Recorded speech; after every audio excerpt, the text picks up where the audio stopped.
Bonjour, je suis Cassandre Nadjar, je suis professeure chez Vocation CRPE depuis maintenant 3 ans. Je suis également conseillère pédagogique et également jury au concours du CRPE, donc tout à fait en connaissance des attendus de ce concours. Cette vidéo va traiter de l'épreuve d'admission qui est la partie concernant le dossier professionnel. Alors, tout d'abord, il va falloir en premier lieu prendre connaissance des textes institutionnels. Ils sont indiqués sur cette slide. Je vous invite à en prendre connaissance pour avoir les attendus de ce concours. Ensuite, donc cette épreuve s'organise sur 1 heure. Les premières 20 minutes, c'est à vous de parler. Et les 40 autres minutes, eh bien, vous avez un échange avec le jury durant lequel il y aura des questions-réponses. Tous ces éléments d'oraux vont être préparés avec votre tuteur chez Vocation CRPE, que ce soit la partie présentation lors de Skype, mais aussi la partie questions-réponses. Votre présentation sera également préparée parce qu'il ne s'agit pas seulement que d'un dossier, mais aussi d'une présentation de ce dossier et cet oral est très important. Alors évidemment, ce dossier se compose de 2 parties. Une partie très importante qui est la partie scientifique, dans laquelle vous allez expliquer les grandes notions autour du sujet que vous aurez choisi. Et ensuite, une partie extrêmement importante et très préparée avec votre tuteur, qui est la présentation d'une séquence d'apprentissage dans le thème que vous avez retenu.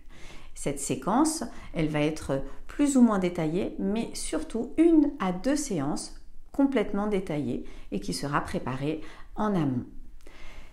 Les conseils que je voudrais vous donner d'ores et déjà, il faut absolument anticiper cette préparation. Ne vous y prenez pas à la dernière minute parce que c'est quelque chose qui se prépare sur le long terme, qui demande des réflexions, de la lecture, donc anticipez. Une autre chose très importante, l'oral.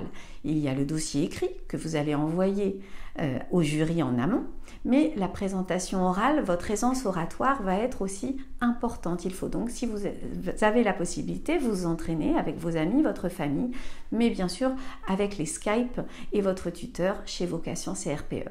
Et enfin, entourez-vous, discutez de votre sujet autour de vous. Chez Vocation, vous avez la possibilité de discuter avec d'autres candidats qui vont vous donner leur point de vue, etc. Donc ça, c'est très important. Les clés de la réussite. Comment réussir ce dossier professionnel? Alors tout d'abord, par où commencer? Eh bien, en premier lieu, il faut se demander qu'est-ce que je vais choisir comme sujet, comme thème. Il y a plusieurs entrées pour cela. La première, c'est par exemple de choisir un sujet bien précis que vous affectionnez. Par exemple, vous adorez Louis XIV et cette période, eh bien vous avez envie de choisir un sujet qui va parler de Louis XIV. Alors ça peut être en histoire, mais ça peut être aussi en histoire de l'art. Vous avez également la possibilité de rentrer par le thème, le domaine.